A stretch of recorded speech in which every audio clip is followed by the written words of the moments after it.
Dalam kitab ini dan sebuah tajuk yang baru, iaitu berdiri berhampiran dengan kubur sementara sebelum jenazah dikebumikan, dan perintah agar berdoa diberi iman yang teguh. Bismillahirrahmanirrahim. Alhamdulillahillazi bi ni'matihi tatimmus shalihat.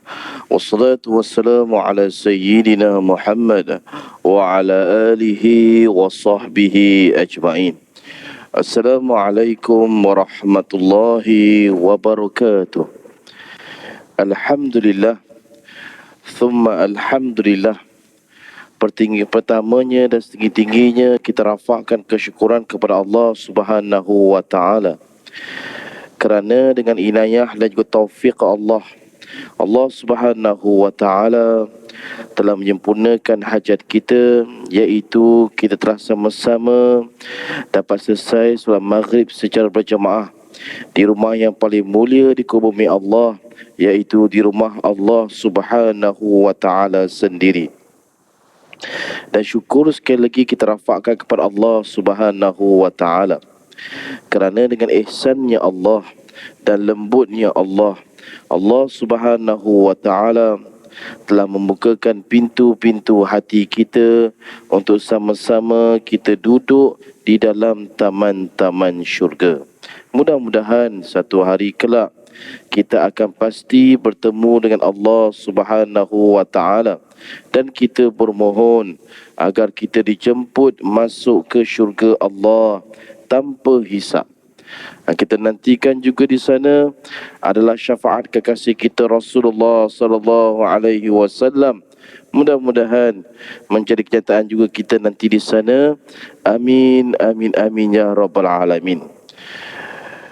Yang saya muliakan Tuan Nazir Masjid, Ahli Jawatankuasa Masjid, Ketua Muslimat, para asatizah, para alim-alim ulama, tuan-tuan imam, tuan-tuan Bilal, datuk-datuk, datin-datin, Tan Sri, Pon Sri, hadirin hadirat yang dimuliakan Allah Subhanahu wa taala.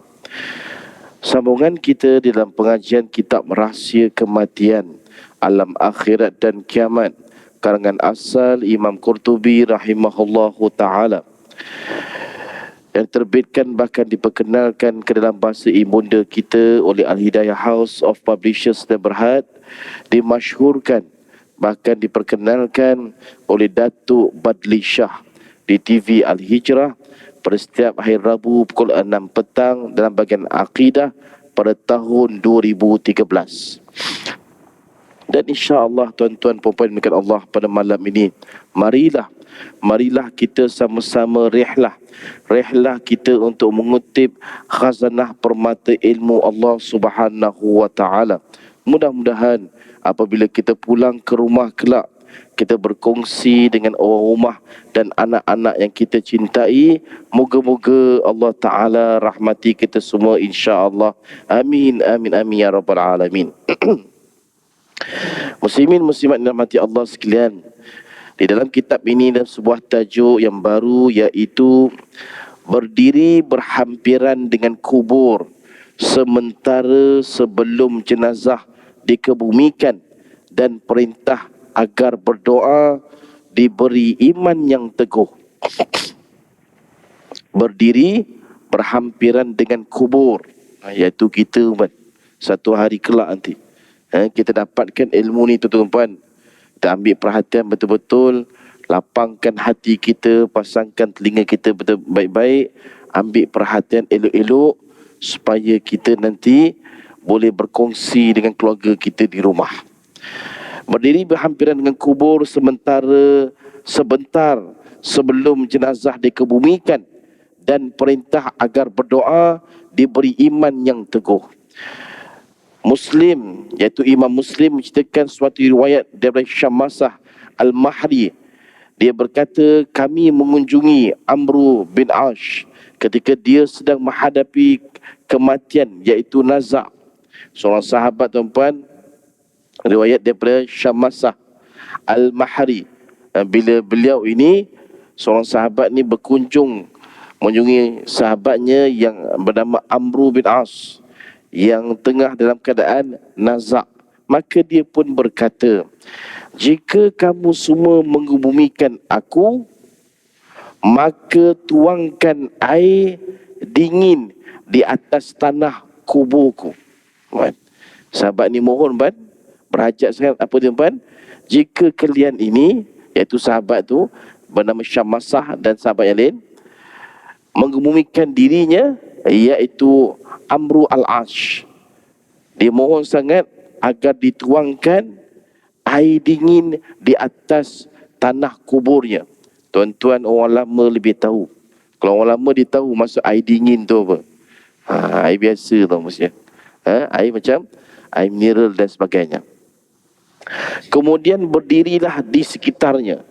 Maknanya di kubur kawan tu, sahabat tu, berdiri antara sekeliling tu. Sama ada nak pergi depan, ataupun belakangnya, ataupun bawahnya, kanannya, ataupun kirinya. Antara tu. Bila berdiri antara sekitar itu, usahakan untuk menyembelih kambing di sekitar kuburku dan bahagikan dagingnya sehingga aku merasa gembira dengan kamu semua. Ini permintaan daripada seorang sahabat ni bernama Amru bin Ash. Dia mengatakan begitu, cuba cari binatang ini. Ini antara yang dihajati oleh seorang sahabat Nabi ini. Memang kita nampak ni tak pernah kita dengar, tapi inilah yang tercatat oleh Imam Qurtubi rahimahullah ta'ala dalam kitab ini. Tak ada tambah, tak ada kurang. Al-Hidayah Publishers House, dia menulis balik terjemahannya ke dalam bahasa Melayu. Itu saja tuan-tuan. Yazid bin Abu Habib meriwayatkan kepadaku bahawa Abdul Rahman bin Syammasah mencerita kepadanya dan berkatalah hadis itu, ikatkan kain penutup pada badanku dengan kuat kerana sesungguhnya aku sedang menghadapi musuh, dan tuangkan air dingin di atas tanah kuburku. Bahu kananku tidak lebih berhak di tanah daripada bahu kiriku. Maka jangan kamu semua masukkan kayu atau batu ke dalam kuburku. Jika kamu semua telah mengumikan aku, duduklah dekat dengan kuburku dan usahakan menyembelih kambing dan motong-motongnya, maka aku gembira dengan kamu semua. Ni antara yang salah satu riwayat lain, iaitu membuat satu hadiah kepada yang telah arwah untuk menggembirakan arwah tersebut sebelum dia meninggal. Dia memesan begitu, Ini antaranya. Kita tak pernah terbayang begitu. Tapi itulah yang antara yang berlaku pada ashabun Nabi SAW. Sebab tu tajuk di sini, berdiri berhampiran dengan kubur sebentar sebelum jenazah dikebumikan dan perintah agar berdoa diberi iman yang teguh. Tajuk kan? Zaman itu, zaman para sahabat telah jauh, dia kita jauh dah, 1444 Hijrah. Jauh dah. Dan cara kita dalam menguruskan jenazah pun, tuan-tuan dan puan yang dimuliakan Allah, itulah yang kita boleh tinggalkan daripada kita punya datuk nenek moyang kita begitu. Macam mana kita biasa di Selangor, bawa masuk ke liang, bacakan sebagai peringatan kepada yang hidup sebenarnya, bukan kepada yang arwah, kepada yang hidup. Yang arwah tu kita doakanlah kepada yang hidup, supaya insaf dan sedar satu hari nanti kita pun akan dimasuk ke dalam tu. Sekiranya kawan yang masuk tu, teman kita, keluarga kita, siapa saja masuk dalam tu, mak, ayah, mertua, siapa saja keturunan kita, keluarga kita, saudara mara, mereka telah masuk dengan penuh rasa syukur, maka satu hari kelak kita pun masih ada peluang ni, biar kita lebih, biar kita lebih, supaya nanti, sebab kita, Allah Ta'ala beri peluang lagi untuk kita hidup.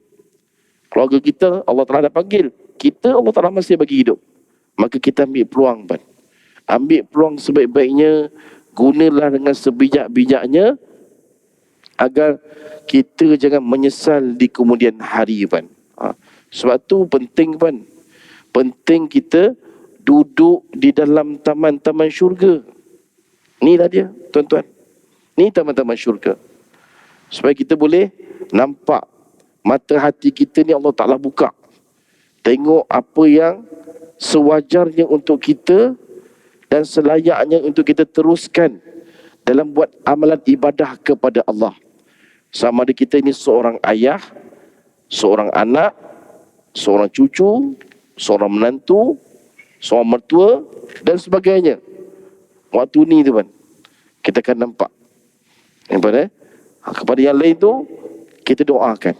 Dan kita usaha ajak mereka. Selesai kan. Kita bukan apa kan. Kita nak biar keluarga kita ni jadi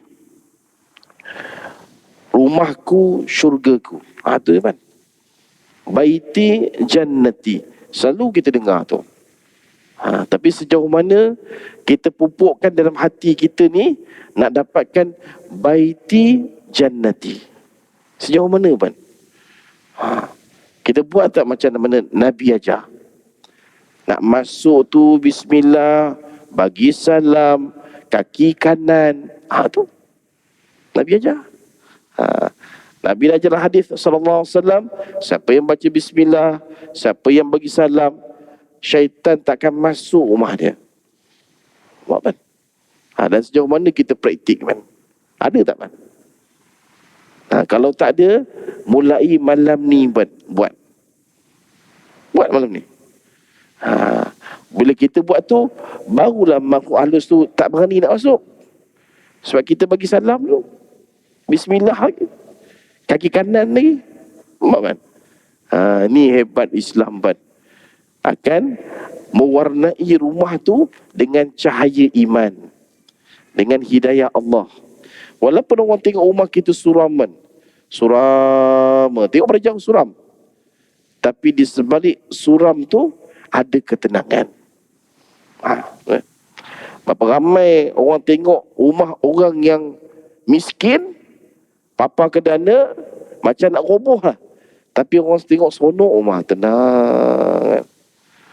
Tak ada apa kan? Tapi berapa ramai tuan-puan yang rasa rumah dia gah man. Cukup gah, hebat kan man? Masyhur. Contoh macam kat USJ, Al-Falah kawasan area ni, gah dengan Allah. Tengok tapi tak siapa kan. Tu kita cepat-cepat kita cuba betulkan balik kan. Biar ada suasana Islam dalam rumah. Daripada awal kita bagi salam, baca bismillah, tekai kanan, masuk dalam rumah, tengok apa pula sunnah Nabi SAW ajar. Buat satu demi satu, sehingga bila kita dijemput, anak kita pula, rumah kita pula, cucu kita, menantu kita dan keluarga yang lain, dia pula sambung wasiat kekasih kita Rasulullah sallallahu alaihi wasallam. Selesai kan? Itu yang kata pahala jariah kita bersambung, tidak putus-putus. Walaupun kita dah pergi, tapi jariah pahala kita tu dia bersambung. Kan? Mudah-mudahan kita menjadi hamba Allah yang cerdas dan cergas, insya-Allah. Sama kan? Seterusnya kita lihat Imam Abu Dawud meriwayatkan suatu hadis daripada Uthman bin Affan. Imam Abu Dawud ni seorang ulama hadis, dan tuan-tuan tahu siapa itu Sayyidina Uthman bin Affan. Paling mudah itu tuan-tuan, inilah salah satu sahabat Nabi yang Rasulullah percaya boleh menjadi menantu Rasulullah SAW, yang Rasulullah berikan 100% kepadanya tanpa rasa ragu-ragu, berkahwin dengan dua puteri baginda sallallahu alaihi wasallam. Kahwin pertama Allah Ta'ala jemput pulang, Rasulullah beri lagi anak perempuan Rasulullah yang kedua kan, kepada Sayyidina Uthman bin Affan. Nampak kan? Ini Sayyidina Uthman kan. Bukan orang kata yang biasa-biasa, bukan. Ni amat luar biasa, ajaibnya. Tak pernah Sayyidina Uthman mana. Dan yang hebat lagi teman, antara sahabat Nabi ni yang semayang tahajud, diceritakan untuk guru kita Azhar Idrus, solat tahajud dalam Kaabah 2 rakaat khatam satu Quran. 2 rakaat solat tahajud dalam Kaabah khatam satu Quran. Boleh? Jauh itu kan. Jauh kita dengan para sahabat kan. Cukup jauh kan. Sangat-sangat jauh kan. So, tuan-tuan cinta pada Nabi, cinta pada ashabun Nabi SAW pun dah perjalanan ke arah tu dah. Kita cuba tengok diri kita bagaimana kan. Kalau boleh buat sikit demi sikit, buatlah tuan. Ni Sayyidina Uthman bin Affan. Beliau berkata, ketika Rasulullah SAW selesai mengebumikan seorang, tuan, Rasulullah dalam riwayat mengatakan, apabila dah selesai mengebumikan seorang jenazah, mungkin seseorang, baginda berdiri berhampiran kuburnya. Baginda berdiri berhadapan dengan kuburnya.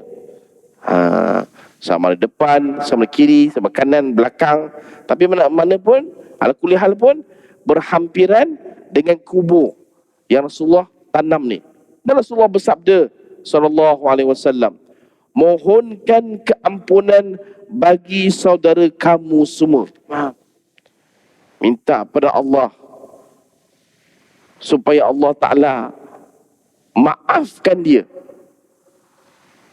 hilangkan segala dosanya, terimakan taubatnya, dan apa saja ibadahnya Allah Ta'ala tak tolak. Rasulullah cakap ni, keampunan bagi saudara kamu semua, dan mintakan baginya keteguhan kerana dia sedang ditanya pada masa ini. Nampak kan? Itu lagi kan?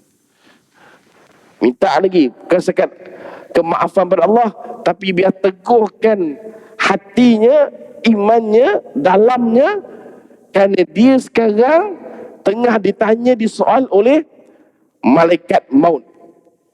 Kenapa? Munkar dan Nakir. Tu kena soal ni.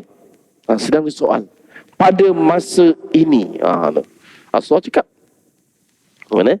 Hadis riwayat Imam Abu Daud. Cuba tuan-tuan kita bayangkan man. Bayangkan suasana pada sekiranya waktu kita pula bagaimana. Waktu kita.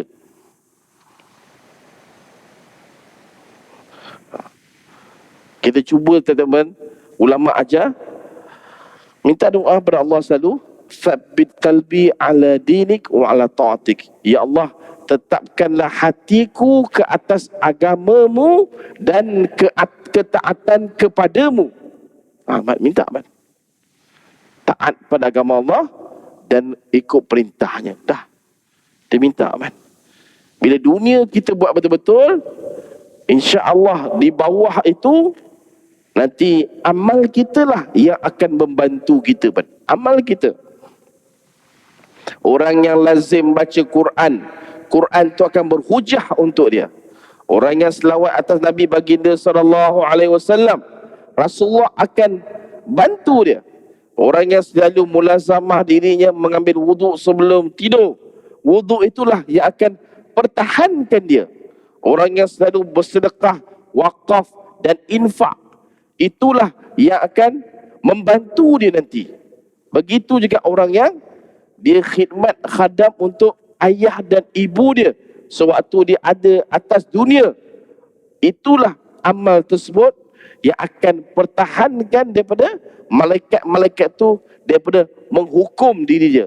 Walaupun amalannya sekadar cukup-cukup kan, tapi kerana sayangnya kepada mak dan ayah, sayangnya kepada Rasulullah sallallahu alaihi wasallam, kitabullah, lagi sunnah Nabi sallallahu alaihi wasallam, zikrullah, wuduknya, infaknya, wakafnya, sedekahnya, itulah yang akan membantunya dia nanti di sana kan.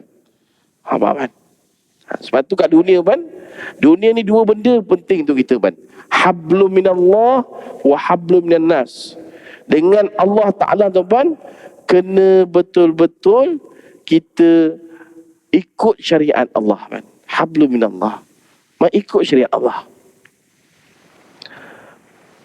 Tak ada orang kat dunia tu kan, dia boleh lurus tak salah. Ada.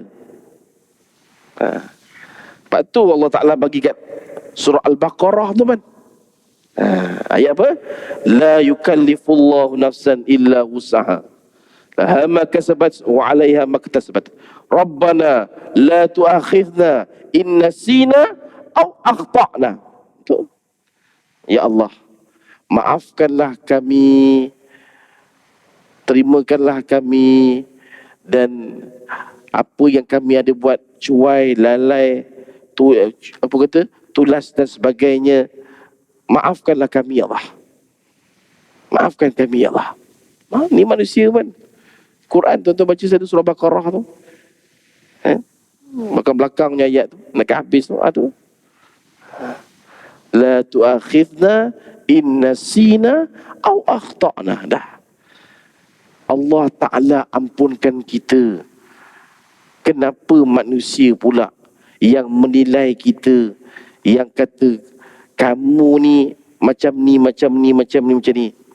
Nakkan Allah dah lama dah ampunkan dia. Kita siapa kan? Masalah.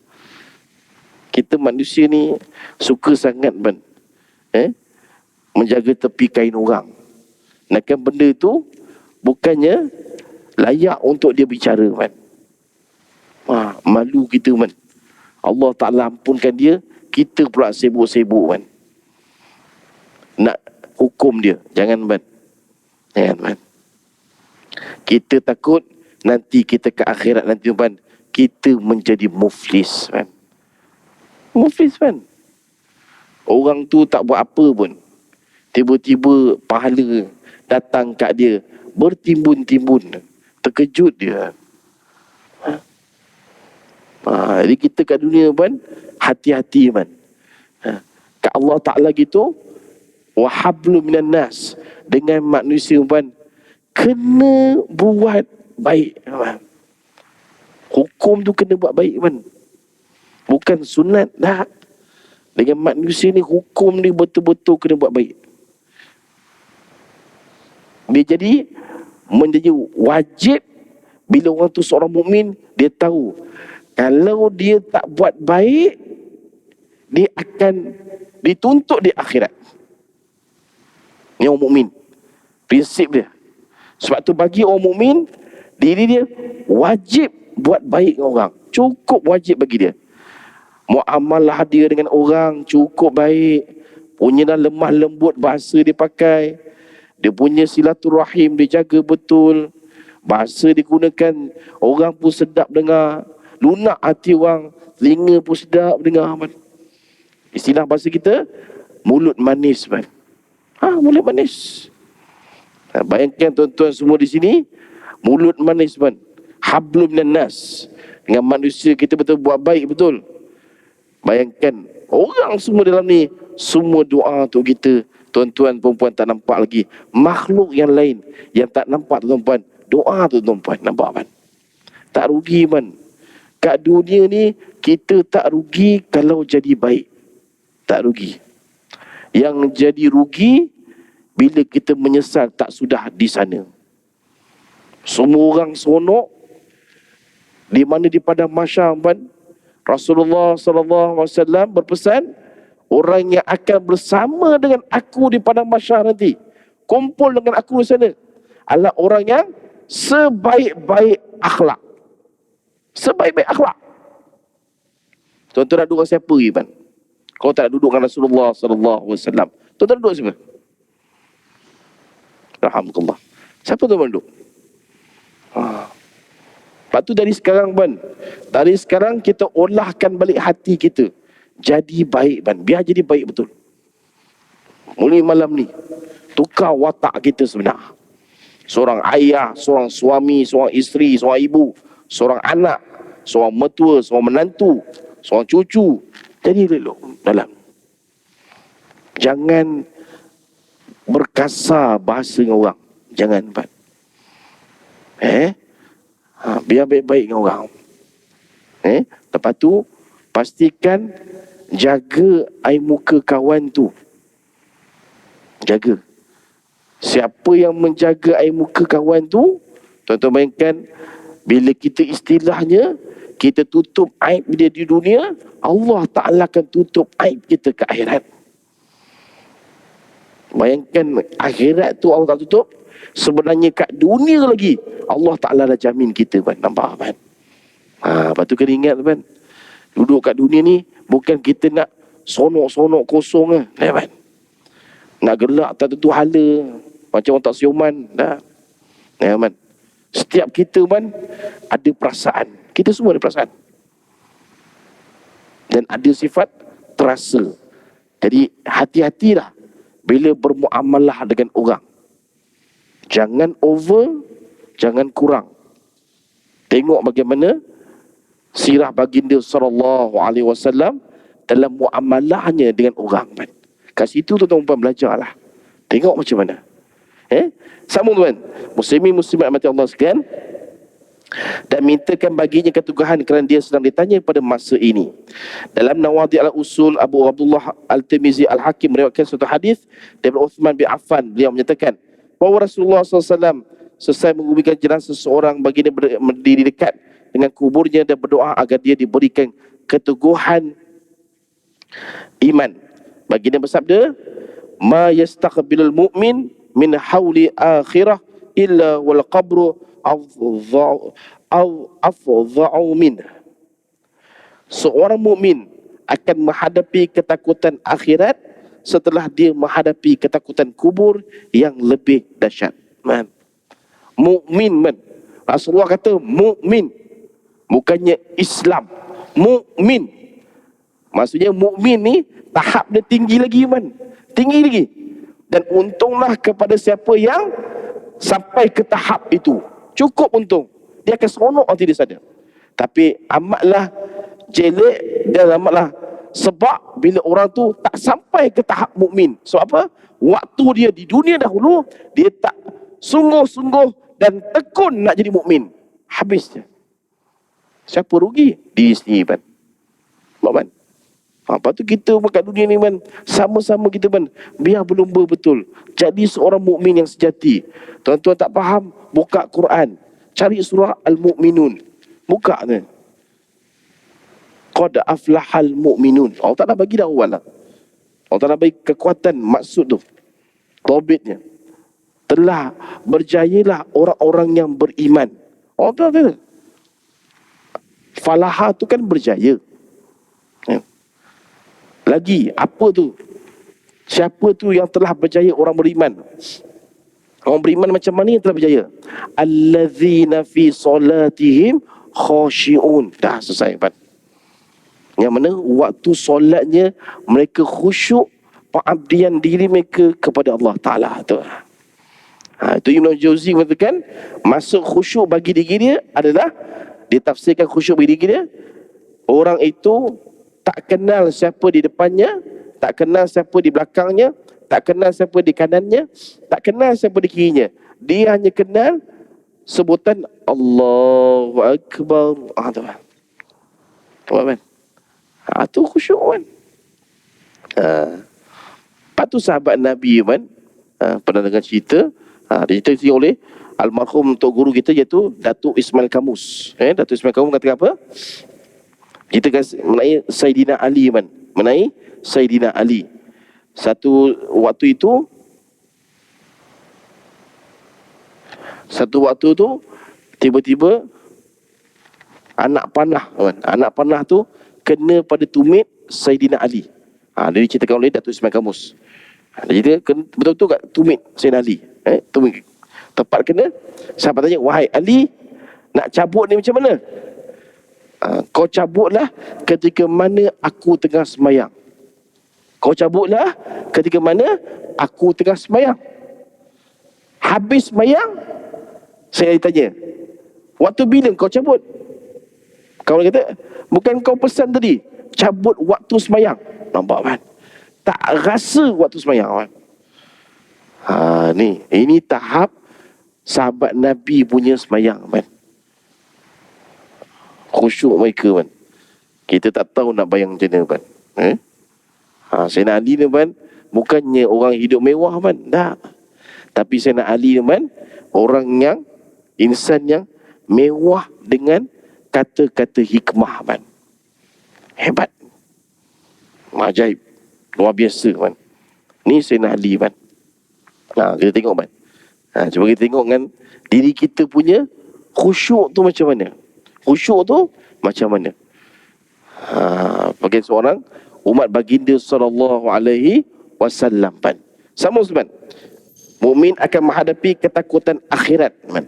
Seorang mukmin akan menghadapi ketakutan akhirat setelah dia menghadapi ketakutan kubur yang lebih dahsyat. Ujian pertama kubur. Ujian kedua akhirat sana kan. Kubur ni kan, orang yang banyak amal soleh pun gementar juga.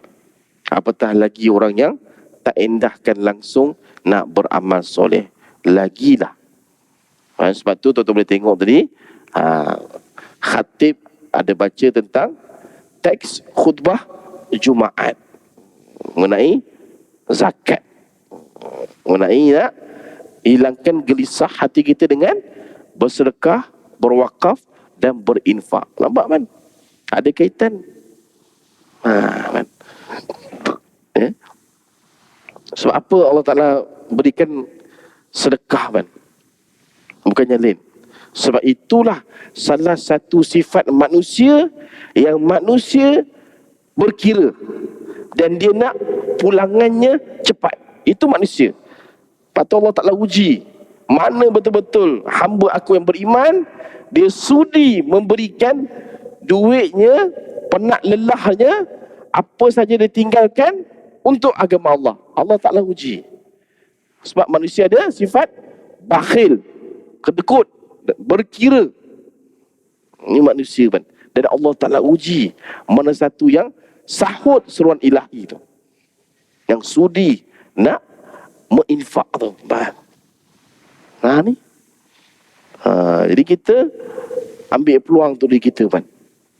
Tuan-tuan pun nak hilangkan masalah dalam ni, perbanyakkan sedekah. Banyak kan? Masjid USG Al-Falah ni ada tabung, masuk kan. Kata Ustaz, masjid ni dah cantik Ustaz, semua cantik dah Ustaz, tak boleh kita tak sedekah? Kita yang rugi kan. Sebab kita mampu nak sedekah. Macam mana kita nak hilangkan kita punya masalah dalam ni tapi kita tak bersedekah? Faham kan? Ini muslimin-muslimat yang mati Allah sekalian. Yang seterusnya tuan-tuan puan-puan yang dimuliakan Allah Subhanahu wa taala. Abu Nuaim Al-Hafiz meriwayatkan suatu hadis melalui Athar bin Maisarah daripada Uthman bin Affan daripada Anas bin Malik, meriwayatkan daripada Rasulullah sallallahu alaihi wasallam berdiri dekat dengan kubur salah seorang lelaki merupakan salah seorang sahabatnya. Setelah selesai mengubikannya, baginda berkata, Inna lillahi wa inna ilaihi raji'un. Ya Allah, dia telah diturunkan kepada engkau dan engkau adalah sebaik-baik yang menurunkan. Jauhkanlah tanah dari bahunya, bukakanlah pintu-pintu langit bagi rohnya, terimalah dia di sisimu dengan baik, serta tetapkanlah hatinya ketika ditanya dalam kubur. Nampak kan? Ini saranan dalam agama Islam kita pun disunatkan.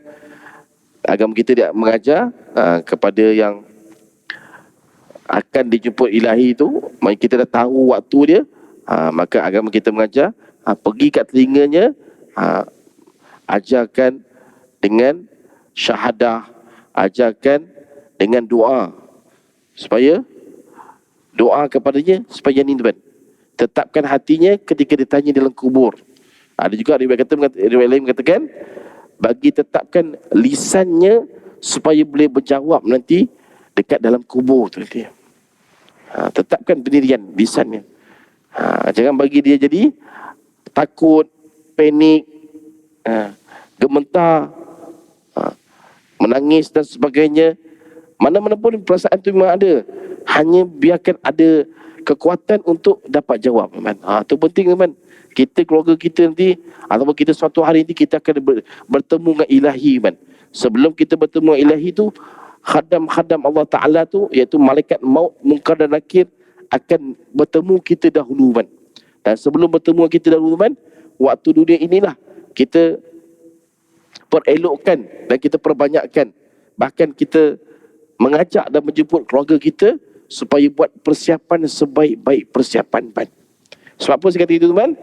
Sebab kita lihat, tuan-tuan yang dimuliakan Allah Subhanahu wa Ta'ala, kita tahu pada hari yang kita ketahui hari ini, kita dikejutkan, tuan-tuan, kita dikejutkan dengan menceritakan mengenai tragedi tanah runtuh di Jalan Genting, Batang Kali, man. Ini, man. Ini. Mangsa tanah runtuh di tapak perkemahan perhampiran sebuah ladang organik di Fathers Organic Farm, Goh Tong Jaya, awal pagi tadi. Setakat 8 pagi, tuan-tuan, 60 orang selamat dan usaha mencari masih diteruskan. Bayangkan, man, panjang tengok laporannya. Sebab tu TV1 pasang, man, untuk kita, man. Ketinggian keruntuhan dianggarkan setinggi 30 meter dengan anggaran keluasan runtuhan sebesar 3 ekar. Allah. Update 7 pagi tadi, 79 orang mangsa berada di tapak perkemahan tersebut terlibat dengan kejadian runtuhan yang berlaku. 23 orang selamat, 2 orang meninggal, 3 orang cedera, 51 masih tidak ditemui. Apa? Allah. Sayang, man, ni kita, man, persiapan tu kena ada, man. So tanya para sahabat, siapa orang bijak? Sahabat Nabi ni bukan puluhan orang, bukan ratusan orang, bukan ribuan orang, bukan puluhan ribu, man. Sahabat Nabi ni jumlahnya ratusan ribu, man. Ratusan ribu. Orang cendekiawan jawab cendekiawan, orang hartawan jawab hartawan, orang dermawan jawab dermawan, orang yang peringkat pertengahan pemikiran jawab macam itu, orang yang cara bawahan jawab cara bawahan. Dan waktu itu Rasulullah kata, orang yang paling bijak adalah orang yang memikirkan keadaan dirinya selepas dia meninggal. Dia fikir, apa yang saya nak bawa depan Allah Ta'ala ni?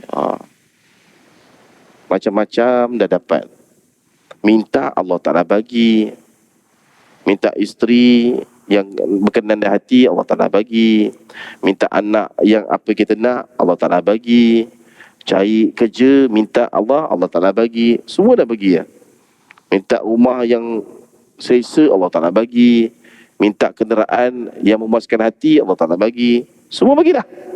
Fikir diri, apa yang saya nak bawa ke Allah Ta'ala, aman. Ini mukmin yang bijak, aman. Orang mukmin yang bijak, aman, bila dipikir begitu, man, dia akan menangis seorang-seorang, man. Dia akan menangis seorang-seorang dan dia takut nak buat dosa kepada Allah. Dia takut nak buat dosa kepada manusia. Cukup takut, man. Mengumpat tak nak, memfitnah tak nak, buka aib orang tak nak, menjatuhkan aib muka orang tak nak, pecah amanah tak nak, makan riba tak nak, makan rasuah tak nak, makan benda syubhah tak nak, semua tak nak. Main dengan bomoh tak nak, main judi tak nak, tilik nasib tak nak, semua tak nak. Minum arak tak nak, semua tak nak. Takut betul dia, Allah. Mengadu domba pun tak nak, takut dia. Allah, macam mana ni? Umur dah lanjut ni. Panjang dah umur Allah tak bagi saya ni. 50, 60, 70, 80, 90. Tapi apa benda nak bawa, kan? Ni seorang mukmin yang bijak. Ni seorang mukmin yang, kan, dia ada misi dan visi. Dia ada misi dan visi. Kalau tempat kerja, biasa. Tahun ni, masuk awal tahun, bos kata kita kena achieve yang ni. Kita tengok sampai akhir tahun. Tengok. Tak dapat. buat postmortem, fikir, dapat. Sama kat kerajaan ke, swasta ke, sendiri punya kerja ke, semua ada tu. Tapi sejauh mana kita tengok untuk diri kita, dari segi bentuk ibadah kita pada Allah, sejauh mana, man? Ada tak sebelum subuh kita bangun? Ada ustaz? Sembahyang apa? Taubat. Tahajud? Taubatnya, tahajudnya, istikharahnya, tasbihnya, sebenarnya sudah wuduknya. Nah kan kita kalau kat dunia, KPI kita cemerlang, bos pun puji. Antara ke 10 tu dapat 9. Tapi bab ibadah kita pinggir, man. Tak pasang telinga zong, nak semayang kat masjid, nak dengar taman-taman syurga, tak ada zong. Tak ada hati zong. Hati mati, man, dalam. Jadi rugi kita nanti di sana. Orang yang dah masuk syurga pun, ada orang mengatakan dia pun rugi sebab apa? Syurga dia cantik tu dia. Rugi sebab apa? Tak semayang sunat 1000 rakaat. Tu saja tu cerita tu. Rugi. Syurga dah tinggi, pun ada tinggi lagi, pan. Apatah lagi kalau kita, pan, meremehkan ibadah, pan. Rugi. Lagi rugi tu, pan. Tu Islam ajar kita. Biar kat dunia ni, biar kita habiskan senazak-nazak usaha kita, tenaga kita. Biar letih, pan. Letih dan puas hati. Biar letih puas hati. Sana kita akan dapat bekalan tu balik. Dapat balik.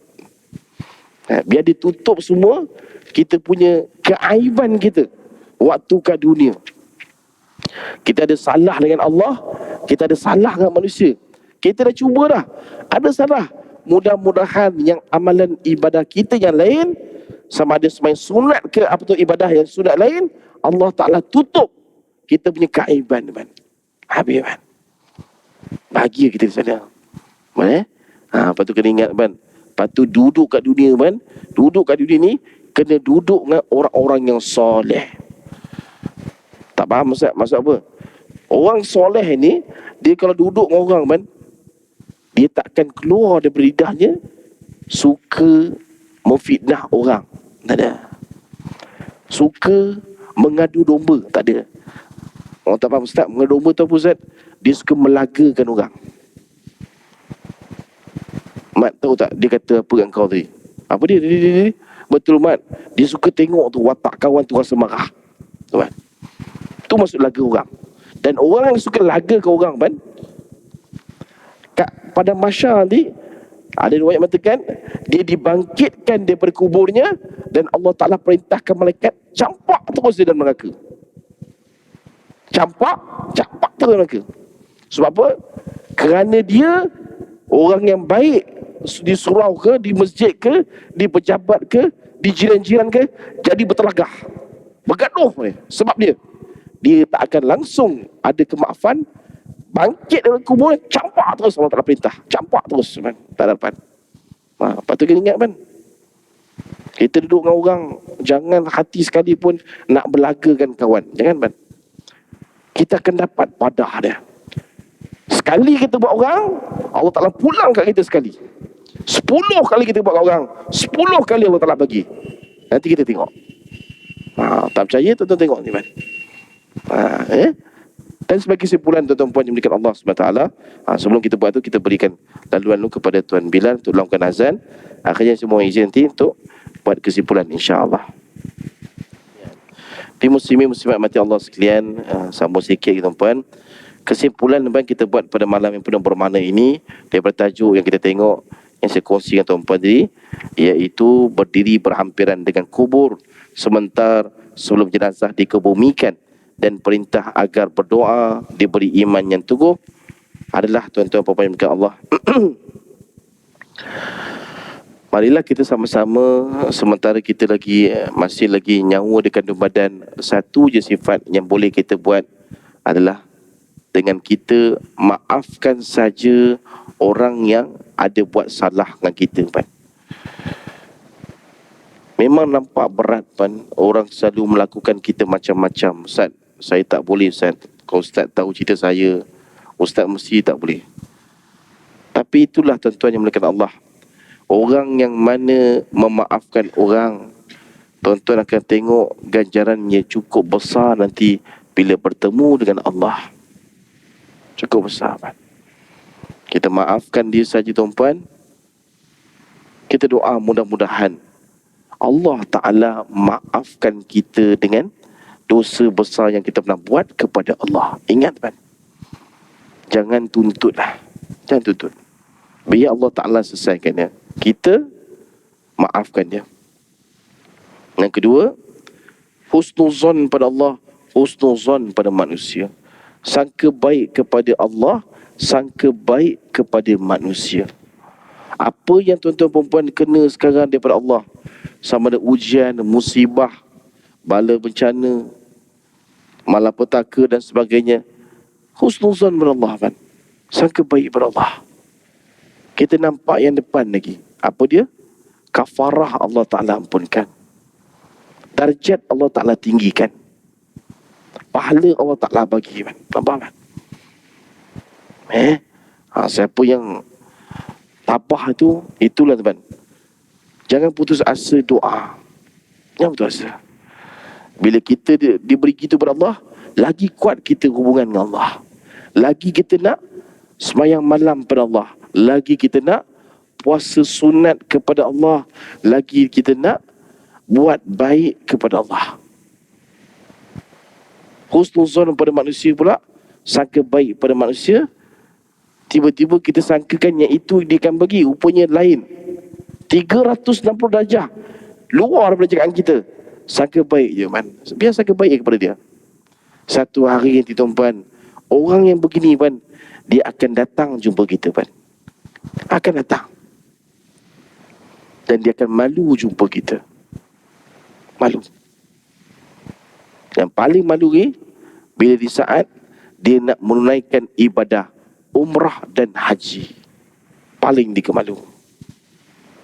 Sebab orang banyak cerita. Habis kau mat banyak dosa. Kau pergi Mekah, kau tak nampak Kaabah. Apa?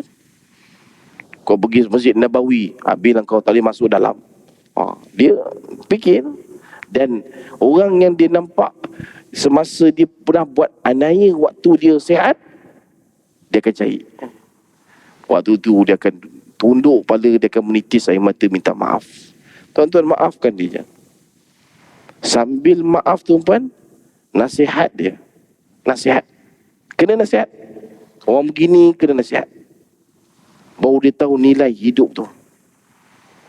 Sebab tu Rasulullah SAW, Allah Ta'ala hantar pada kita, Rasulullah nasihat. Sahabat Nabi buat apa, Rasulullah nasihat. Mereka jadi manusia. Itu juga orang yang buat nanya kita, nasihat dia. Baru dia akan jadi manusia. Tak kisah umur dia tua ke, muda ke, tak kisah, kan? Nasihat. Sebab dalam agama ni, ad-dinu nasihah. Agama Allah ni adalah agama yang nasihat menasihati. Boleh? Bila kita banyak nasihat menasihati, akan buang sifat takabur memang. Bongkak, riak, dabik dada. Itulah tuan-tuan puan yang boleh saya kongsi dengan tuan-puan pada malam ini. Mudah-mudahan kita ni sentiasa dipelihara oleh Allah Ta'ala dan sentiasa mendapatkan keampunannya dan rahmatnya daripadanya. Dan apa yang Allah Ta'ala bagi kita, satu contoh ni berada di batang kali ni. Batang kali ni, ambil tu sebagai satu ibrah, kan? Satu ibrah kepada kita. Teguran, nasihat dan pedoman untuk kita. Allah Ta'ala bagi lagi kita peluang ni, perhalusi ibadah kita dan elokkan hubungan kita sesama makhluk, kan? Dan terbaik semua datang pada Allah yang kurang daripada kelemahan di sesi. Aku qouli hadza wa astaghfirullah azim wa lakum. Wassalamualaikum warahmatullahi wabarakatuh. Rabbana atina fid dunya hasanah wa fil akhirati hasanah wa qina adzabannar. Walhamdulillahirabbil alamin. Taqabbalallah minna wa minkum taqabbal ya karim.